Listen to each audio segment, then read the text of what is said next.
नमस्कार, आप देख रहे हैं 4 पीएम और मैं हूं आपके साथ निधि तिवारी। बिहार विधानसभा चुनाव को लेकर सियासी सरगर्मियां बेहद तेज है। राज्य में लगातार राजनीतिक पारा चढ़ता ही जा रहा है। वोटिंग की डेट नजदीक आते ही आते बड़े-बड़े नेताओं की रैलियां भी शुरू हो गई हैं। बिहार में पिछले 4 दिनों में जबरदस्त तरीके से चुनावी माहौल जो है वो बदल गया है। आज राहुल गांधी की 2 जनसभाएं हैं बिहार में।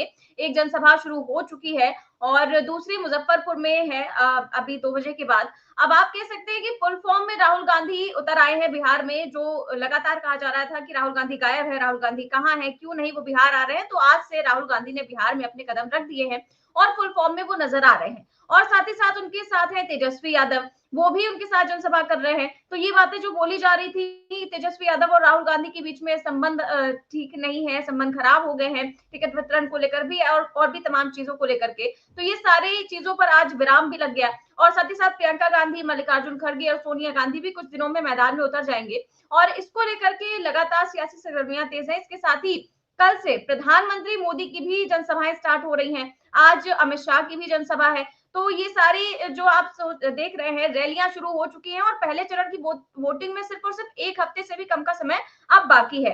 तो ये जो रैलियां हैं वो क्या कुछ संदेश दे रही हैं और इससे जो बड़े बड़े नेता है वो जनता को क्या कुछ संदेश देंगे, ये बहुत बड़ा सवाल है। और साथ ही साथ आप देख रहे हैं कि आजकल जो तेजस्वी यादव है वो लगातार रैलियां कर रहे हैं और साथ ही साथ इंटरव्यूज दे रहे हैं और उस इंटरव्यू में जैसे वो प्रिडिक्शन कर रहे हैं वो काफी ज्यादा दिलचस्प होता नजर आ रहा है। जैसे उन्होंने एक इंटरव्यू में प्रिडिक्ट कर दिया कि भाई इतनी तारीख को मैं मुख्यमंत्री बनूंगा और उसके बाद में हम सारी जो मैंने घोषणाएं की हैं वो सारी पूरा करूंगा। और जो घोषणाओं की बात से याद आया कि कल जो है तेजस्वी यादव ने और महागठबंधन ने अपना मैनिफेस्टो भी लॉन्च कर दिया और उसमें क्या कुछ घोषणाएं हुई हैं, कैसे बिहार के लोगों को का जीवन अच्छा करने के लिए क्या कुछ घोषणाएं की गई हैं, इन तमाम चीजों को लेकर भी हम चर्चा करेंगे। और कैसे तेजस्वी यादव ने अमित शाह के अधिकारियों को चेतावनी दी है मोदी जी के बिहार दौरे से ठीक पहले क्या कुछ चल रहा है बिहार में, सारी चीजों पर हम चर्चा करेंगे। और इस चर्चा में हमारे साथ मौजूद है प्रोफेसर अखिल स्वामी सर। सर बहुत बहुत स्वागत है आपका।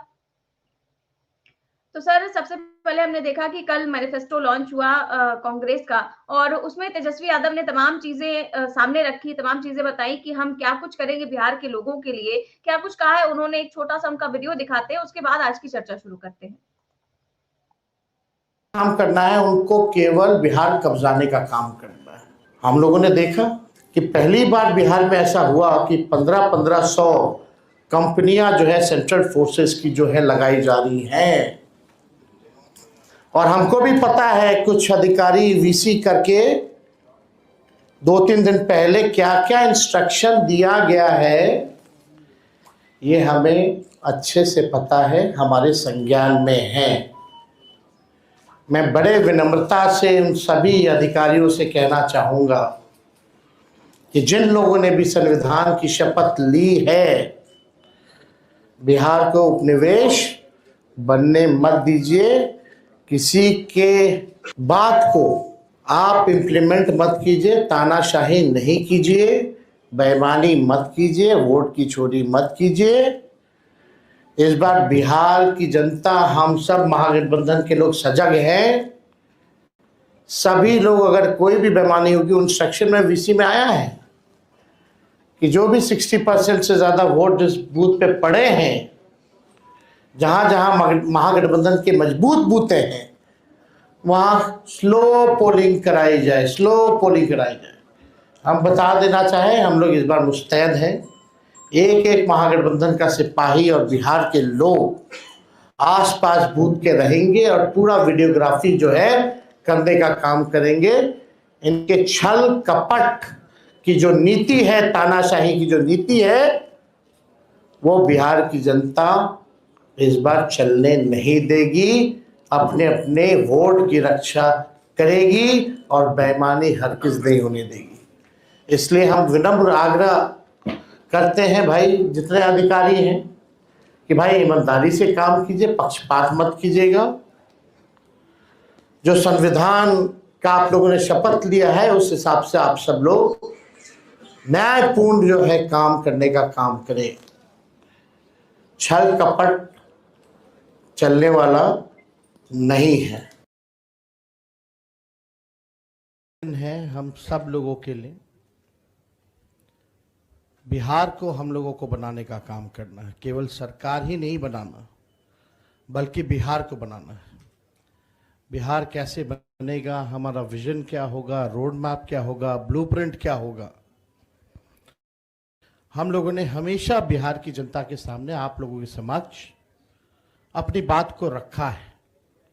और आज भी बेहद खुशी की बात है कि आज हम सब लोग महागठबंधन के सभी साथी मिलकर के साझा रूप से आप लोगों के समक्ष, बिहार के लोगों के समक्ष संकल्प पत्र जो है रखा है। यानी हम लोगों का प्रण है कि बिहार को नंबर 1 कैसे बनाए। ये दलों और दिलों का संकल्प और प्रण है। एक एक घोषणा दिल से लिया हुआ प्रण है। अपने प्रण को प्राण झोंक करके भी हम लोगों को अगर पूरा करना पड़े तो अपने प्रण को हम लोग जो है पूरा करेंगे। आप सब लोगों को कहना चाहते हैं कि जब भी कोई बिहारी ठान लेता है तो उसको पूरा करता है। और हम सब लोग नौजवान हैं, नए सोच के हैं, बिहारी हैं और बिहार को अव्वल राज्यों में हम देखना चाहते हैं, विकसित बिहार देखना चाहते हैं। कुछ बाहरी शक्तियां जो हैं, बाहर के जो लोग हैं, बिहार को उपनिवेश बनाना चाहते हैं, जो कि हम लोग हरगिज होने नहीं देंगे। तो सर, तेजस्वी यादव ने साफ ऐलान कर दिया कि हम बिहार को गुजरात नहीं बनने देंगे और साथ ही साथ अधिकारियों को भी चेतावनी दे दी कि भाई ये गलती मत करिएगा आप बेईमानी करने की, क्योंकि हमारी सरकार आएगी तो फिर हम सजा देंगे और हम छोड़ेंगे नहीं। ये सारी बातें तेजस्वी यादव लगातार कर रहे हैं। इसी तरह की बातें राहुल गांधी ने भी कुछ दिन पहले जब वोटर अधिकार यात्रा निकाली थी तब की थी। और आपने देखा होगा तेजस्वी यादव का एक इंटरव्यू भी काफी ज्यादा वायरल हो रहा है। अजीत अंजुम सर के साथ उन्होंने इंटरव्यू किया और उस इंटरव्यू में जो है उन्होंने साफ तौर पर अपने आप को, जब से उनको सीएम प्रोजेक्ट किया गया सीएम के तौर पर, तब से वो लगातार कॉन्फिडेंस में नजर आ रहे हैं। और आप देखिए कि उन्होंने साफ तौर पर अपनी हैंडराइटिंग में ये लिख कर दिया है कि जब वो सीएम बनेगी, उनकी सरकार आएगी, तो जो जो वादे उन्होंने किए हैं वो पूरा करेंगे। हर घर सरकारी नौकरी का वादा पूरा करेंगे। डेट भी लिखी, उन्होंने नाम भी लिखा। अब जो तेजस्वी यादव का ये जो कॉन्फिडेंस आपको नजर आ रहा है, उसको लेकर के आप क्या कहेंगे? क्योंकि आप देख रहे हैं कि बिहार में माहौल भी कुछ ऐसा ही बन रहा है और जो जनसभाएं, इनकी जनसभाओं में जो भीड़ उमड़ रही है वो बिल्कुल अद्भुत है। आपको मैं भीड़ की भी कुछ विजुअल्स में दिखा देना चाहूंगी कि तेजस्वी यादव की जो जनसभाएं हैं उनमें जो लोगों में जोश नजर आ रहा है, ऐसा जोश मुझे नहीं लगता कि प्रधानमंत्री मोदी की रैली में अब तो बिल्कुल भी नहीं है। पहले आप देखते थे कि जिस तरीके का जोश प्रधानमंत्री मोदी की रैली में दिखता था, अब वो जोश नहीं दिखाई देता। लेकिन तेजस्वी यादव की रैली में आने के लिए, और फिर आप देखिए कि कैसे लोग पागल हैं। ना तो वो भोजपुरी स्टार है, ना ही कोई सुपरस्टार है, लेकिन इस समय वो लोगों के लिए सुपरस्टार ही बने हुए हैं। और ये जो जोश है लोगों का, उसका चुनाव में क्या फायदा होगा तेजस्वी यादव को?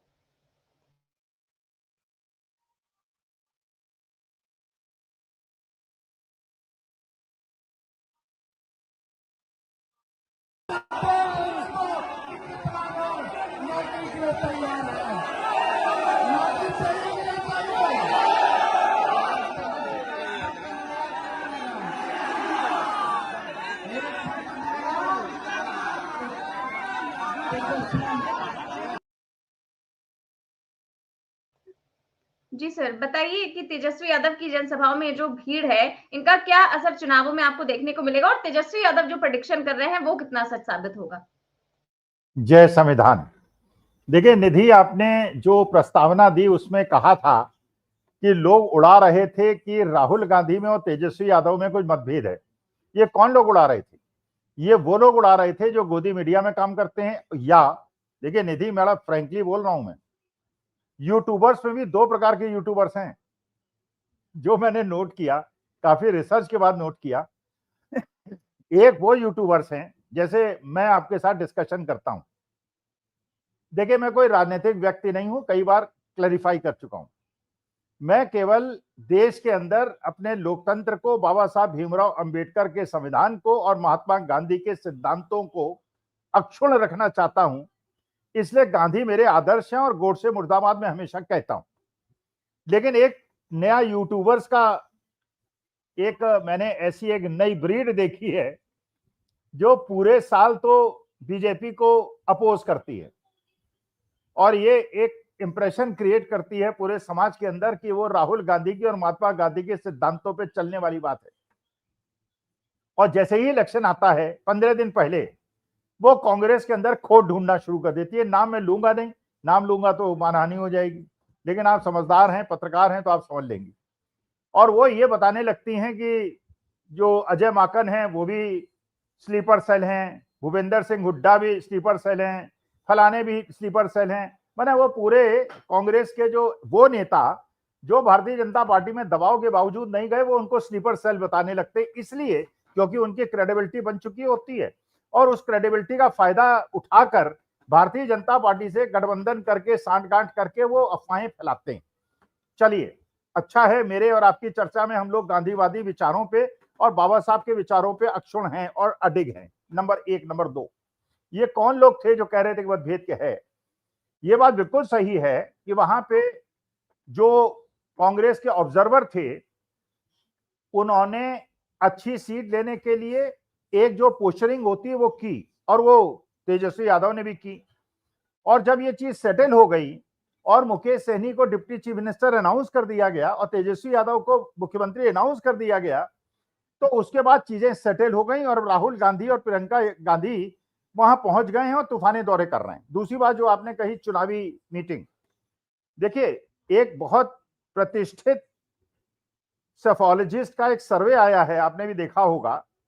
जेनजी में यंगेस्ट जनरेशन जो पहली या दूसरी बार वोट करेगी उसमें 49% लोग महागठबंधन के साथ हैं और 34% बीजेपी के एनडीए के साथ हैं और 12-13% प्रशांत किशोर के साथ हैं। ये सर्वे बताता है। देखिए जेनजी घर के अंदर, निधि आप बताओ, जो बच्चे कहते हैं और बच्चों में जोश होता है, बच्चों के अंदर भावनाएं प्रबल होती हैं, वो दबाव में नहीं आते। इसलिए जयप्रकाश नारायण ने, मैं तो जवान था उस समय, उन्होंने कहा था कि अगर कहीं भी परिवर्तन लाना है तो युवाओं को चाबुक बनना होगा और लोकतंत्र दिशा रहित न हो जाए, इसलिए इसीलिए युवाओं का उन्होंने आंदोलन छेड़ा था और चीजें बदल गई थी। 49% जेनजी का समर्थन महागठबंधन को। अच्छा, आप देखिए दोनों मीटिंग्स अगर आप दिखाएंगी, एक तो आपने दिखा दी, मोदी जी की मीटिंग में कोई उत्साह नहीं, ट्रेनिंग के बावजूद पहले ट्रेनिंग दी जाती है कि जब मोदी जी ऐसा कहेंगे तो आपको मोदी मोदी मोदी मोदी करना, कहीं सुनाई नहीं पड़ रहा है। और महागठबंधन की मीटिंग में बच्चे जोश से भरे हुए हैं, लहू उबाल मार रहा है कि आज वोटिंग कराओ, दनादन लोकतंत्र को बचाने के लिए वोट करना है। ये राहुल गांधी और तेजस्वी यादव की मीटिंग में और लाखों की भीड़। क्योंकि देखिए जो तेजस्वी यादव ने कहा अजीत अंजुम के साथ लिख के, और ये बड़ा सिंपल है। देखिए बड़ा कंफ्यूजन गोदी मीडिया मचाने का प्रयास कर रहा है, पैसे कहां से आएंगे। देखो मैं निधि अपने बारे में बताता हूं, मेरी औकात बहुत ज्यादा नहीं है, I am not a rich person, but अगर अपने देश के विकास के लिए मुझे 5-10 लाख रुपए भी इंटरेस्ट फ्री बॉन्ड में लगाना पड़ेगा तो मैं लगा दूंगा। और बिहार के करोड़ों लोग ऐसे हैं जो विदेश में बसते हैं और दूसरे प्रदेशों में बसते हैं, अगर एक इंटरेस्ट फ्री बॉन्ड भी निकाल दे या 2% का इंटरेस्ट बॉन्ड भी निकाल दे, हजारों लाखों करोड़ों रुपए गवर्नमेंट को मिल सकते हैं। लेकिन क्रेडिबिलिटी होनी चाहिए बच्चों को। भाई अगर मेरे पैसे लगाने से मेरे बच्चे को 40-50 हजार की नौकरी मिल जाती है तो मैं पैसे को चाटूंगा, मैं अपने बच्चे को रोजगार दिलाऊंगा। तो ये जो जेनजी है और ये जो यंगर जनरेशन है, आप देखिए तेजस्वी यादव की मीटिंग में आपको 80% बच्चे दिखाई पड़ेंगे, युवा दिखाई पड़ेंगे। मोदी जी की मीटिंग में कौन होगा? वो दुकान, मतलब कोई मैं अपमान नहीं कर रहा हूं, वैश्य समाज। अभी एक मेरठ के अंदर में देख रहा था, एक वैश्य समाज के बड़े नेता हैं जो भारतीय जनता पार्टी के महामंत्री हैं व्यापारी प्रकोष्ठ के, और वो 2024 में भी कमल खिलेगा नारे लगा रहे थे। उनका जो एक पर्टिकुलर स्ट्रक्चर के अंदर उनकी दुकान थी, प्रशासन ने उसको तोड़ दिया। अब वो बेचारे फूट फूट कर रो रहे हैं। ये सब रोएंगे, वन टू ऑल सब रोएंगे। झुग्गियां भी टूट रही हैं, दुकानें भी टूट रही हैं, इलीगल उन लोगों के मकान भी टूट रहे हैं जो गरीब हैं, और अमीरों के नहीं टूट रहे हैं। देखिए आज के तारीख में जो कहा था वो शायर ने, जो भोपाल इंदौर के शायर थे, कि वही है, आग सबके घर आएगी, everybody will face the music. Sonam Wangchuk 16 इनाम इंटरनेशनल अवार्ड जिस व्यक्ति को मिले हो, आर्मी वाले जिसको याद करके रोते हो, उसको आपने देशद्रोह में जेल के अंदर डाला है और फिर कहते हैं हमारे देश के अंदर लोकतंत्र है। आप एशियान मीटिंग में नहीं जा रहे, आप डोनाल्ड ट्रंप से मुकाबला करने के उनके सामने, तो भैया 8,000 करोड़ का हवाई जहाज खरीदा काहे के लिए? ड्राइंग रूम में सजाने के लिए? अरे भैया उस 8,000 करोड़ का हवाई जहाज को 4,000 करोड़ में बेच दो और अपने देश के अंदर धूनी रमाओ और जहां इलेक्शन हो वहां जाके इलेक्शन कन्वेंसिंग करो। काहे के लिए 8,000 करोड़ का ये विमान खरीदा हुआ है? हमारे देश के लोगों में, गरीब लोगों में बांट दो, एक दिन का भोजन करा दो सब गरीब लोगों को। तो ये जो परिस्थिति आज के तारीख में बन रही है, और जो तेजस्वी यादव ने कहा, ये अधिकारी, अच्छा निधि एक और चीज सोचिए आप, मैं किसी प्रदेश के प्रति दुर्भावना नहीं रखता, जब बंगाल का भी इलेक्शन हुआ था आपने देखा होगा उस समय की वीडियोस आई थी, गुजरात के बसें चली थी जिसमें पुलिस लोग भर भर के बंगाल भेजे गए थे। कम से कम मैं इस सूचना पाने का मैं अधिकारी हूं, बिहार के अंदर जो ऑब्जर्वर नियुक्त किए जा रहे हैं इसमें प्रदेशवार कितने ऑब्जर्वर्स हैं? अगर गुजरात के 15 अफसर वहां जा रहे हैं बिहार के अंदर, तो तेलंगाना के कितने हैं, तमिलनाडु के कितने हैं, हिमाचल प्रदेश के कितने हैं और पंजाब के कितने हैं? इसका मतलब यह है कि अगर आप डबल इंजन सरकार के ही अधिकारियों को प्रतिनियुक्ति में वहां पे ऑब्जर्वर बनाएंगे तो इसका माने मन में खोट है। और ये सरकारी अधिकारियों को भी तेजस्वी यादव ने बिल्कुल ठीक कहा, जो पहले से सजेस्ट करता आया हूं, हर पोलिंग बूथ के बाहर, अंदर तो वीडियोग्राफी है बैंड, बाहर वीडियोग्राफी कीजिए, जम के वीडियोग्राफी कीजिए। 5 बजे के बाद हर पोलिंग बूथ के अंदर, हर पोलिंग बूथ का वीडियो होना चाहिए, कितनी लंबी लाइन लगी थी। अगर बिहारी जनता के साथ धोखाधड़ी करने का प्रयास हुआ और सरकारी अधिकारियों ने अपने संविधान के प्रति कर्तव्यों का निर्वहन नहीं किया, ऐसे सारे अधिकारी कर्मचारियों को जेल होनी चाहिए। तेजस्वी यादव का बात का मैं समर्थन करता हूं। अगर मैं भी किसी वजह से देश के संविधान के खिलाफ या उसमें बाधा डालने का कोई प्रयास करता हूं, everybody should go to jail. हमें देश में डेमोक्रेसी चाहिए, हमें देश में लोकतंत्र चाहिए, हमारे देश में संविधान चाहिए और हमको ऐसे लोग चाहिए जो तेजस्वी यादव ने कहा है, देश को, तेजस्वी यादव को बिहार की आवश्यकता है। बिहार के चीफ मिनिस्टर तेजस्वी यादव अगर नहीं हुए तो मेरे को अफसोस होगा, क्योंकि देश के लोकतंत्र और संविधान की धज्जियां उड़ जाएंगी। तो बिहार वासियों से हाथ जोड़ के मेरी प्रार्थना है, और ये जो ओबीसी, ईबीसी और पिछड़ा और दलित ये सब कार्ड लोग खेलते हैं उसको छोड़िए, जाति धर्म से ऊपर उठिए और एक ऐसे आदमी को दीजिए जिसने देश के अंदर सेकुलरिज्म को बचाने के लिए हमेशा संघर्ष किया और आज तक समझौता नहीं किया है।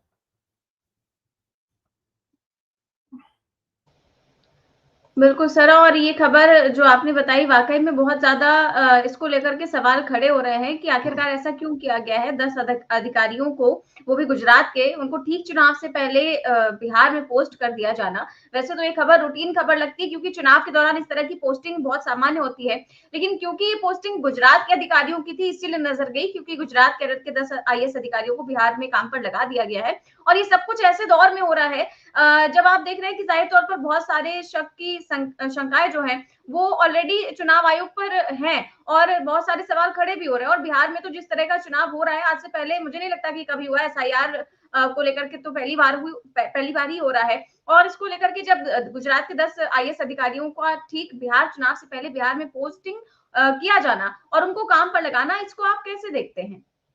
नहीं, वही मैंने निधि कहा। ये भी बताइए तेलंगाना के कितने IAS अफसर लगाए आपने, कर्नाटका के कितने लगाए, तमिलनाडु के कितने लगाए, पंजाब के कितने लगाए, हिमाचल के कितने लगाए? देखिए, अगर आपने 150 लगाए, मान लीजिए, मैं कल्पना कर रहा हूं, और उसमें से 10 आपने गुजरात के लगाए तो बात समझ में आती है। लेकिन अगर आपने मध्य प्रदेश के लोगों को लगाया, उत्तर प्रदेश के लोगों को लगाया, बिहार के लोगों को नहीं लगाया, पंजाब के IAS अफसर्स को नहीं लगाया, तेलंगाना के IAS अफसर, तो ये आंकड़ा देखने का चुनाव अधिकारियों से, चुनाव आयोग से पूछने का अधिकार राहुल गांधी, तेजस्वी यादव का है। Why only Gujarat? Why only the states which have double engine सरकार, जहां के अधिकारियों को प्रतिनियुक्ति में बुलाया गया है? तो क्या बिहार के वोटों को लूटने का और बिहार की जनता के साथ धोखा देने का षड्यंत्र? अगर आप डाटा देते हैं कि 200 लोगों को बुलाया गया, उसमें गुजरात के 10 लोग हैं, हमें कोई आपत्ति नहीं होगी, क्योंकि गुजरात का रिप्रेजेंटेशन अगर 5-6% होता है, वी डोंट माइंड, क्योंकि गुजरात हमारा ही देश है, महात्मा गांधी का ही जन्म स्थल है, सरदार पटेल की जन्म स्थल है। मैं प्रणाम करता हूं, द्वारिकाधीश को प्रणाम करता हूं। लेकिन अगर केवल गुजरात के लोगों को और महाराष्ट्र के लोगों को और डबल इंजन सरकार के स्टेट के आईएएस ऑफिसर्स को बुलाया जाएगा, इसका मतलब बेईमानी का षड्यंत्र रचा जा चुका है, बिहार की जनता के साथ धोखा धड़ने का षड्यंत्र रचा जा चुका है। We need to know, nation wants to know किस किस स्टेट के कितने कितने अधिकारी प्रतिनियुक्ति पे आए। बिल्कुल सर, और इसीलिए तेजस्वी यादव सीधा वही टारगेट कर रहे हैं कि अमित शाह के वो अधिकारी जो अमित शाह के कहने पर कोई गड़बड़ करना चाहते हैं, कोई बेईमानी करना चाहते हैं, वो भूल जाएं, क्योंकि सरकार हमारी आएगी और सरकार हमारी आएगी तो हम किसी को यहाँ पर छोड़ेंगे नहीं। उनका वो वीडियो मैं एक बार दिखा देती हूँ। से मिल करके गड़बड़ करेगा, सरकार आने के बाद इतनी कड़ी सजा मिलेगी कि कभी सोच नहीं सकते कि क्या सजा मिलेगी इनको। उसलिए अगर कोई बेईमान भ्रष्ट अधिकारी अगर चुनाव में बेईमानी करेगा तो बताओ सजा मिलना चाहिए नहीं मिलना चाहिए? जो लोकतंत्र पर कलंक बनेगा उसको सजा मिलनी चाहिए कि नहीं मिलनी चाहिए? जो वोट चोरी करवाएगा उसको सजा मिलनी चाहिए कि नहीं मिलनी चाहिए? इस बार जनता तैयार है ना सजा देने के लिए? छोड़ा नहीं जाएगा, बेईमानी नहीं होगा। अभी भी हमारी सलाह है भ्रष्ट अधिकारियों, अमित शाह के चेलों चमचों, बेईमानी की भी दिमाग में मत लाना। सजा ऐसी होगी कि आपको 7 जन्म याद आएगी। इसलिए आप सब लोगों को दिल से धन्यवाद करते हैं। जय हिंद, जय बिहार। और आइए माला पहना जी, अरे जी की माला दोनों हाथ उठा के ना बताओ पहनाए कि ना पहनाए? चलिए बताइए, सुरेंद्र राम जी के जिताना है ना? अरे तो ये तेजस्वी यादव जो हैं, और देखिए साफ तौर से कह रहे हैं कि आप सोचिएगा भी मत बेईमानी करने की। अगर कोई गड़बड़ करना चाहते, कोई भी बेईमानी करना चाहते तो भूल जाए, क्योंकि सरकार हमारी आएगी तो हम यहाँ पर किसी को नहीं छोड़ेंगे। और ऐसी कुछ चेतावनी और वार्निंग जो है वो राहुल गांधी भी लगातार देते रहे हैं कि आज नहीं तो कल, नहीं तो परसों, जब भी हमारी सरकार आएगी तो चुनाव आयोग में बैठे वो अधिकारी जिन्होंने पूरे मामले को बहुत हल्के में लिया है, जिन्होंने वोट चोरी करवाई, जिन्होंने लोकतंत्र का गला घोटा, हम किसी को भी नहीं छोड़ेंगे। और अब ऐसा ही दावा तेजस्वी यादव भी कर रहे हैं कि आपको ऐसा लगता है कि तेजस्वी यादव के इन दावों का कुछ असर देखने को मिलेगा चुनाव आयोग के अधिकारियों पर? देखो निधि, एक बात मैं ये कहना चाहता हूं कि मैं चाहता हूं मेरे देश के अंदर वो ना हो जो नेपाल के अंदर हुआ, बांग्लादेश के अंदर हुआ, पाकिस्तान के अंदर हुआ, श्रीलंका में नहीं चाहता वो हो। मैं चाहता हूं मेरे देश के अंदर शांति बनी रहे, सब कुछ बना रहे। लेकिन अगर आपने इन जेंजी का, इन बच्चों का उत्साह देखा, ये उत्साह आपने देखा, और ये सब जवान बच्चे हैं, ये सब ऐसे बच्चे हैं जिनकी अभी नई नई मूछें निकली हैं और भुजाएं जिनकी फड़क रही हैं। इसका मतलब यह है, संदेश क्या दे रहे हैं राहुल गांधी? राहुल गांधी संदेश ये दे रहे हैं कि अगर तेजस्वी यादव ये संदेश दे रहे हैं कि अगर अगर अगर, क्योंकि देखिए बेईमानी करने वाला आदमी फितरत से बाहर नहीं आता, चोर चोरी से जाता है, गृहकटी से नहीं जाता, जेब कतरा बनता है वो। तो इसलिए कुछ ना कुछ गड़बड़ तो ये लोग करेंगे। लेकिन अगर इन्होंने गड़बड़ी करके बिहार की जनता के साथ धोखा किया तो ये बच्चे क्या दिखा रहे हैं, इनका रिस्पांस क्या दिखा रहा है? जो मैंने कहा 49% जेंजी आज की तारीख में महागठबंधन के साथ हैं, वो हो सकता है जो हम नहीं चाहते हो। क्योंकि देखिए बेईमानी तो ये लोग करेंगे, इसमें कहीं कोई डाउट नहीं। जो ये कह दिया गया कि नेशनल वाइज SIR होगा, और ज्ञानेश कुमार गुप्ता एक भी प्रश्न का सीधे जवाब नहीं देते हैं, बल्कि भारतीय जनता पार्टी के रिप्रेजेंटेटिव्स आके डिबेट में जवाब देते हैं, एज इफ मर्ज हो गए हैं दोनों, भारतीय जनता पार्टी और चुनाव आयोग। और SIT जो कर्नाटका की कह रही है 60-60 रुपए में वोट कटवाने का ठेका दिया गया। लेकिन इसका मतलब यह है कि हम चाहते हैं देश के अंदर महात्मा गांधी के सिद्धांत चलें, लेकिन अगर इस बार बिहार के अंदर इन्होंने खिलवाड़ किया तो उसके बाद हो सकता है कि वो हो जाए जो मैं नहीं चाहता हूं। इसलिए संदेश बिल्कुल साफ है, बाकी आप समझदार हैं, आप समझ लेंगे। बिल्कुल सर, और कुछ ऐसा ही संदेश राहुल गांधी भी देने की कोशिश कर रहे हैं, क्योंकि वो बिहार में है और उनका पहला निशाना है नीतीश कुमार। क्योंकि नीतीश कुमार को लेकर भी सारा परसेप्शन जो है वो गढ़ने की कोशिश की जा रही है, उन्हीं के इर्द गिर्द जो है वो चुनाव देखा जा रहा है, और इसीलिए सबसे पहले राहुल गांधी ने नीतीश कुमार को निशाने पर लिया है। क्या कुछ कह रहे हैं वो, उनका भी वीडियो दिखाते हैं।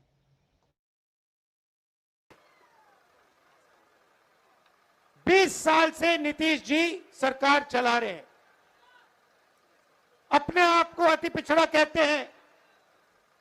मैं आपसे पूछना चाहता हूं, बिहार में शिक्षा के लिए, स्वास्थ्य के लिए, रोजगार के लिए पिछले 20 सालों में इन्होंने क्या किया है, मुझे आप बता दीजिए।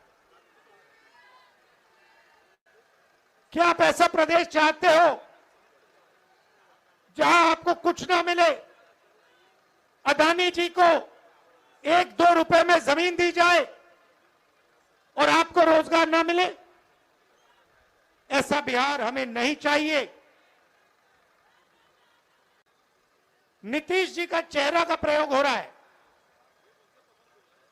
रिमोट कंट्रोल बीजेपी के हाथ में है। आप ये मत सोचिए कि अति पिछड़ों की आवाज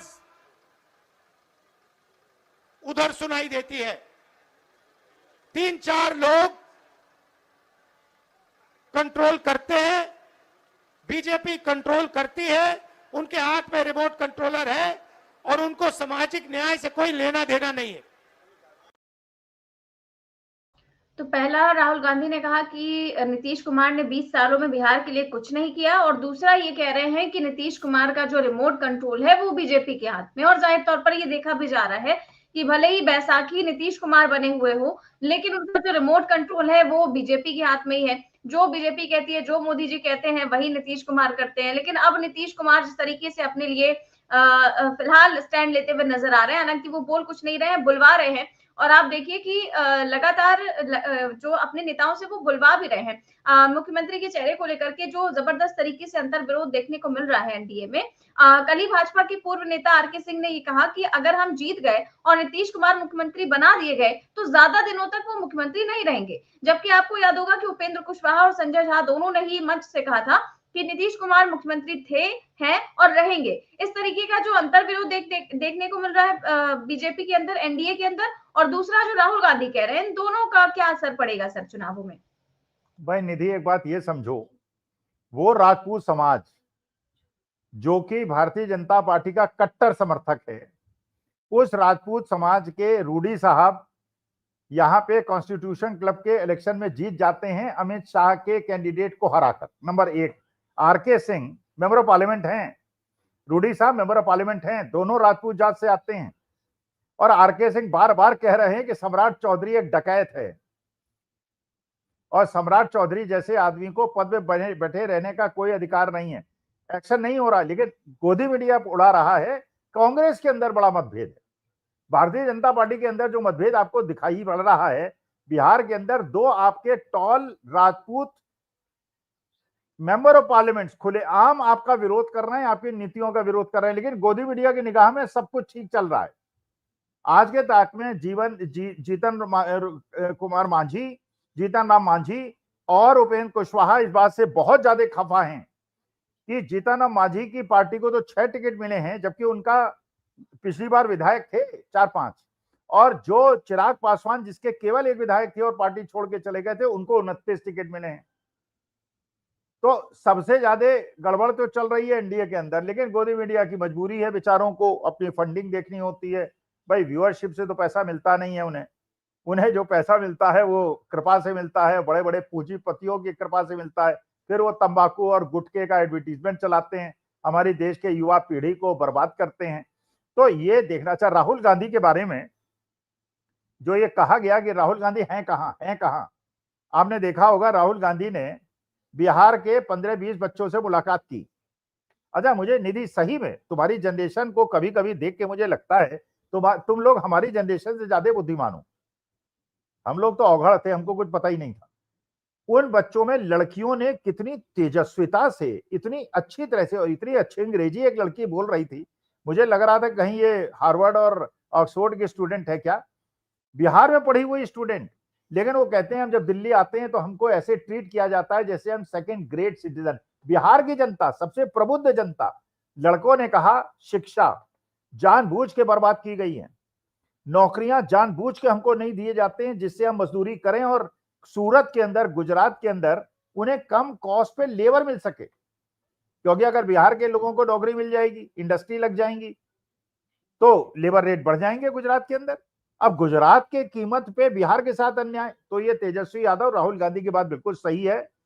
गुजरात एक अच्छा स्टेट है, उसको भी हमारा प्रणाम, लेकिन गुजरात के बेनिफिट के लिए बिहारियों के सम्मान का समझौता और मेरे उत्तर प्रदेश और मेरा बिहार, इनको जिस प्रकार से धर्म के मसले में उलझाया गया है और इंडस्ट्री से दूर किया गया है, ये मेरे युवा बच्चों के साथ एक खिलवाड़ है, एक धोखाधड़ी है। अगर भगवान करे मैं अगर आज जवान होता, नहीं हूं जवान, बूढ़ा हो गया हूं, पहले पैदा हो गया था, वरना मैं फिर एक नई कोशिश करता कि हमारे देश के अंदर ये लोकतंत्र और संविधान को खत्म करने वाले लोग, और अब ये देखिए एक बड़े नेता हैं, भारतीय जनता पार्टी के मंत्री हैं, सेंट्रल मिनिस्टर,